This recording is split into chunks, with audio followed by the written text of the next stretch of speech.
Aujourd'hui, dans cette vidéo, je vais vous donner ma vision pour construire un portfolio à vos débuts.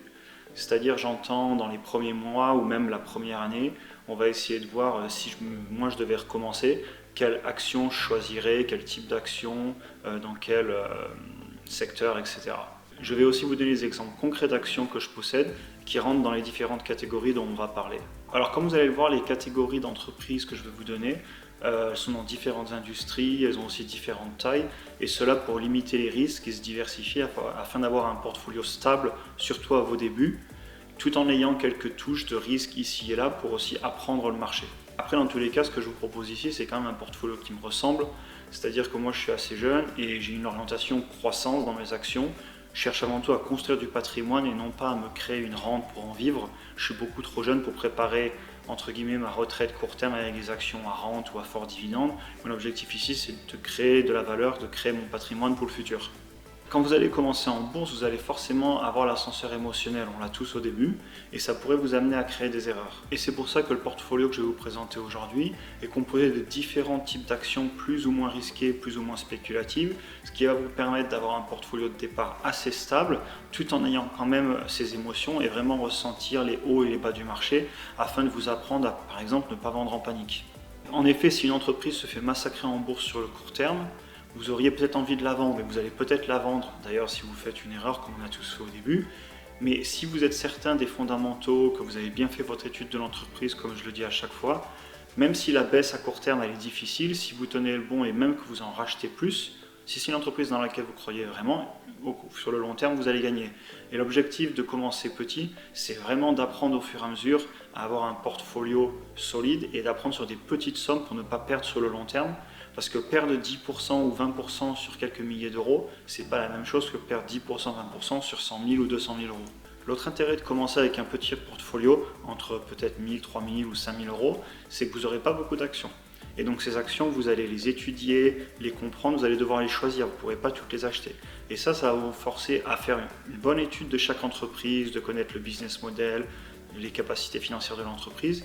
Et ainsi, si vous faites des erreurs parce que vous avez mal étudié l'entreprise, plus tard quand vous aurez un gros portfolio, vous ferez des erreurs moins graves et vous perdrez moins d'argent.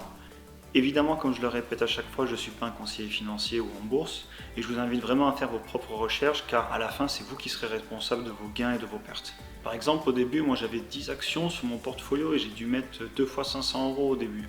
Donc en fait, j'avais mis 100 euros par action par-ci par-là et en plus à l'époque, il n'y avait pas encore les actions fractionnées.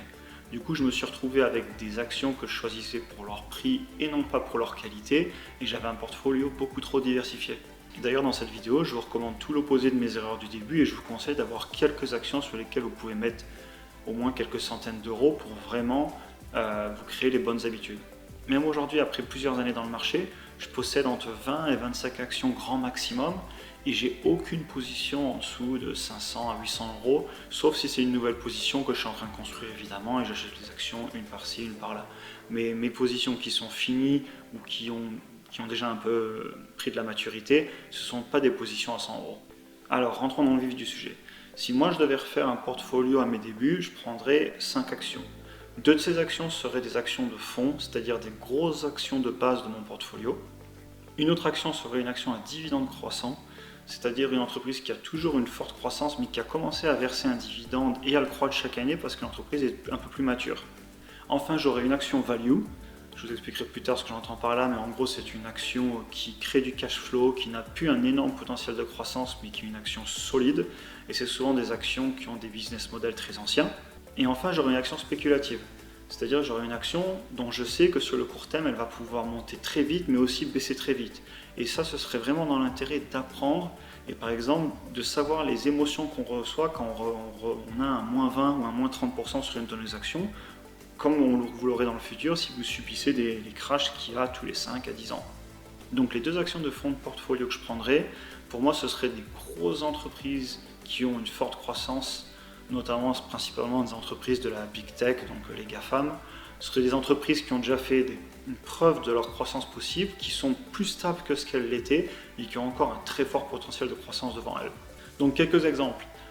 Amazon, c'est un géant du cloud, de la vente sur internet et de l'intelligence artificielle. Moi, à titre perso, je possède une action soit 2900 euros à peu près. Dans le même style, vous avez Google. Donc c'est une entreprise, comme j'en ai déjà parlé, qui possède avant tout le moteur de recherche Google, YouTube, qui fait beaucoup de publicité en ligne. Et ils sont aussi en train de travailler sur les voitures autonomes avec Waymo et l'intelligence artificielle avec Google Home par exemple. Et c'est une action aussi que je possède dans mon portfolio. J'ai une action et ça vaut à peu près 2050 € au cours du jour. Ensuite, pour moi, un autre incontournable, c'est Facebook, qui est simplement le plus gros réseau social du monde. Il se lance aussi fortement dans la réalité augmentée et dans le cloud. C'est aussi une action que j'ai à mon portfolio. J'ai 6 actions à hauteur de 1700 € valeur actuelle. Donc voilà, je vous dis un petit peu les actions que je prendrai. Ce sont en fait des actions que je possède déjà, pour certaines du moins. Et ce sont vraiment des actions de base que je dois avoir dans mon portfolio, même si j'en suis plus à mes débuts. Enfin, un dernier exemple pourrait être Nvidia, qui est un géant de la fabrication de puces électroniques, de composants pour les jeux vidéo. Et pour moi, ils ont un avenir brillant dans la voiture autonome, les crypto-monnaies, etc. Et peut-être un jour, je vous ferai une vidéo sur cette action. Je ne l'ai pas encore achetée parce qu'elle est à un plus haut historique. Mais si on venait avoir une correction, c'est une action que je pourrais très certainement rajouter à mon portfolio. Donc on en est à 2 actions dans mon portfolio de 5 actions que je ferais si je débutais avec entre 1000 et 5000 €. Donc ensuite, je mettrai une action à dividende croissant, mais avec une entreprise qui a toujours un fort potentiel de croissance. Donc des exemples concrets, d'ailleurs, pour lesquels je suis tous actionnaire. Il y a Apple, qui font évidemment les iPhones, les Mac, et qui travaillent aussi beaucoup sur les nouvelles technologies, comme certains le disent, peut-être une voiture électrique, des lunettes à réalité augmentée, etc. C'est une entreprise ultra innovante et qui paye un dividende et qui l'augmente chaque année depuis un certain nombre d'années. À titre personnel, j'ai 30 actions, soit 3300 et des poussières. Je vais arrêter de vous donner les montants, je vous donne les numéros d'actions, les nombres d'actions, et puis vous pouvez aller vérifier pour avoir une idée de quelle est la taille de chaque position, parce que comme je vous le disais, j'essaie de ne pas avoir des positions en dessous de 500 à 1000 €, parce que ça ne vaut pas le coup pour moi de mettre de l'énergie à suivre une action si j'ai trop peu d'argent dessus. Évidemment, c'est relatif à la taille d'un portfolio. Une personne qui a un portfolio à 1 million d'euros mettra beaucoup plus de 1000 ou 2000 ou 3000 € par action. Et moi, dans ma taille de portfolio, c'est une taille d'action sur laquelle je me sens bien. Alors une autre action que je considère dans cette catégorie, évidemment, c'est Microsoft. Je vous ai fait aussi une vidéo, je vous la mettrai pareil dans la vidéo si j'arrive, il faut que je trouve comment on fait, c'est la première fois. Donc évidemment, ce sont les leaders du système d'exploitation pour ordinateur avec Windows. Ils sont aussi monstrueux dans le jeu vidéo et dans le futur, c'est-à-dire le cloud gaming. Donc ils ont la Xbox, mais ils vont aussi se lancer dans le streaming de jeux vidéo, c'est-à-dire que vous jouez sur un serveur. Et j'ai Microsoft en portfolio et moi j'ai 8 actions. Ensuite, je mettrai une action value, tout simplement parce qu'il faut apprendre à les étudier et savoir leur donner une valeur, parce que c'est très différent des actions de croissance. Généralement, elles ont des PE ratio assez bas, et ce sont des entreprises qui ont des revenus constants, solides dans le temps, mais qui ont une faible croissance future. Par contre, l'avantage qu'elles ont à l'inverse, c'est que souvent elles ont des vieux business models, comme on va le voir par exemple la banque ou l'immobilier, et donc ce sont des entreprises plus stables en cas de crise. Bon, c'est pas tout à fait vrai avec l'immobilier vu ce qui s'est passé avec le Covid, mais n'empêche que sur le long terme, ce sont des entreprises qui ont tendance à être plus stables. Pour exemple, je vais vous citer JP Morgan Chase, qui est en fait la plus grosse banque du monde. Donc ils paient un dividende, ils sont dans le secteur bancaire, qui est un secteur très profitable, et pour moi ils sont too big to fail, c'est-à-dire que étant la plus grosse banque du monde, c'est une entreprise qui ne disparaîtra jamais, en tout cas à court terme, on va dire 5 ans, 10 ans, parce que les banques, les États ne pourront pas laisser tomber une telle entreprise. Une autre entreprise, c'est Realty Income, le ticker c'est O. Et en fait, c'est une énorme entreprise d'immobilier aux États-Unis. Et je l'ai mise parce que c'est une entreprise qui est souvent appréciée des investisseurs parce qu'ils paient un dividende mensuel. Enfin, un troisième exemple, ça pourrait être Disney. Alors Disney, c'est limite une entreprise de croissance parce qu'avec Disney+, et le lancement dans la vidéo à la demande, le cloud, c'est une entreprise qui pour moi a quand même un beau potentiel d'avenir. Mais je l'ai quand même mis en value parce que c'est une très vieille entreprise qui avait l'habitude de payer un dividende. Et là, ils ont dû le couper à cause de la situation sanitaire. Mais j'ai aucun doute qu'ils vont relancer leur dividende une fois que la situation ira mieux. Et d'ailleurs, j'ai commencé une petite position sur Disney avec 2 actions. Par contre, j'ai arrêté parce qu'ils se sont explosés à la hausse juste après. Et j'attends que l'action se calme un peu et revienne sur des niveaux plus raisonnables pour peut-être en racheter plus.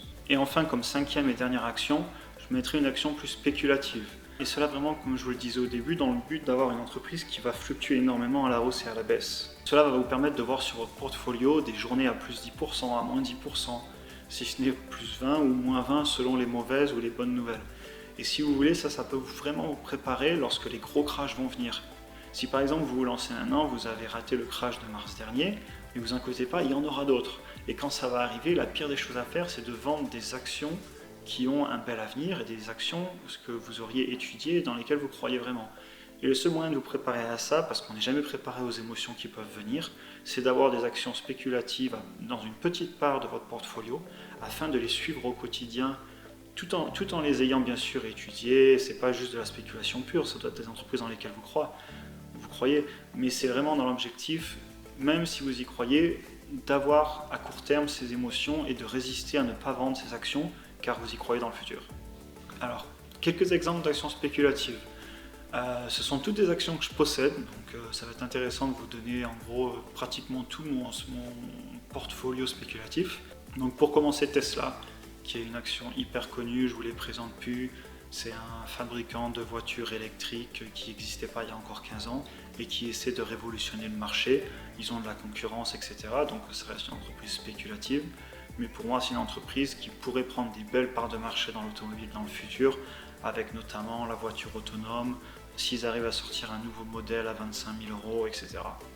Et j'ai 7 actions sur cette entreprise. Ensuite, Palantir, dont je vous avais aussi parlé dans une vidéo le mois dernier. Alors Palantir, c'est une entreprise qui est dans l'analyse du big data, dans l'intelligence artificielle, et c'est une des plus grosses entreprises du secteur. Ce sont des secteurs qui sont vraiment volatiles et spéculatifs, c'est vraiment des nouvelles technologies.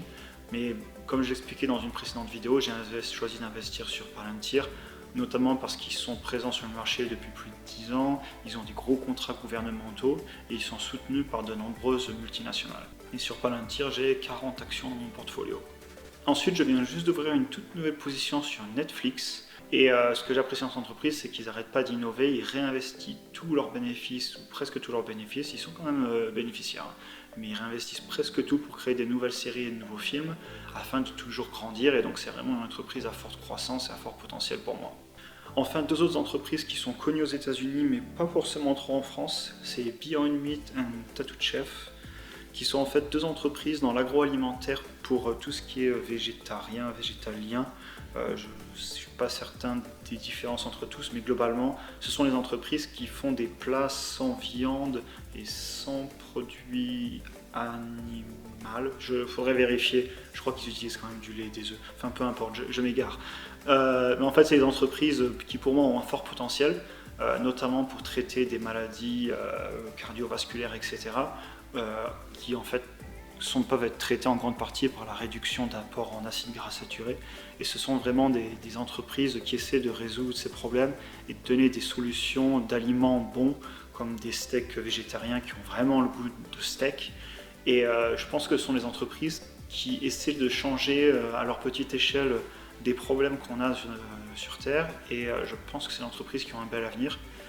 Et pour vous donner mon portfolio, à titre personnel, j'ai 7 actions Beyond Meat et 64 actions Tattooed Chef. Donc ce sont des positions autour de 1000 € dans mon portfolio.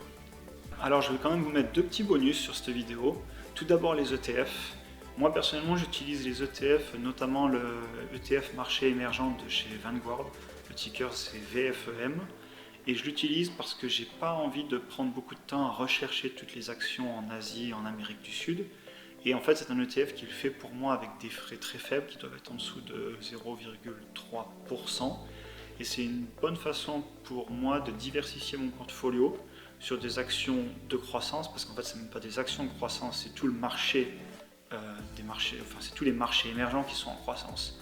Et donc, ça peut vous permettre, si vous voulez vous attaquer à un marché particulier sans forcément choisir une action là-bas, ça peut vous permettre de stabiliser votre portfolio. Et l'autre point que je considérais, ce sont les crypto-actifs, ou les crypto-monnaies comme vous voulez, c'est-à-dire Bitcoin, Ethereum, Cardano, et j'en passe, c'est des meilleurs, Dogecoin. Mais c'est très risqué, c'est très volatile, et ça n'a pas de valeur intrinsèque. C'est-à-dire que c'est impossible de dire combien vaut un Bitcoin, parce que le Bitcoin ne produit rien. C'est comme de l'or, c'est passif, ça existe, les gens se l'achètent, se le vendent, mais il n'y a pas de personnes qui travaillent derrière pour créer de la valeur. Donc moi personnellement, j'ai 2-3% de tout mon portfolio en crypto-monnaie. juste parce que c'est une technologie dans laquelle je crois. Et donc j'ai envie de participer au mouvement qui permet en fait des prouesses incroyables comme transférer des gros montants d'argent d'un bout à l'autre du monde avec un suivi parfait. C'est de plus en plus dur d'être anonyme sur ces réseaux et c'est vraiment en train de révolutionner le monde et pour moi ça va révolutionner la finance et les systèmes bancaires sur du très long terme. Mais il n'empêche que sur le court terme, ça peut être intéressant si vous voulez avoir 1 ou 2% de votre portfolio pour être présent sur le marché et aussi participer à cette découverte et à ces nouvelles solutions technologiques. Voilà, c'est tout ce que j'avais à partager avec vous aujourd'hui. N'hésitez pas à vous abonner, à me mettre un petit pouce en bas de la vidéo, ça va me motiver à vous en faire plus. J'essaie de vous en faire assez régulièrement, même bon, c'est que les débuts, j'apprends encore, je ne suis pas encore très efficace à faire tout ce qui est la mise en forme de la vidéo, etc.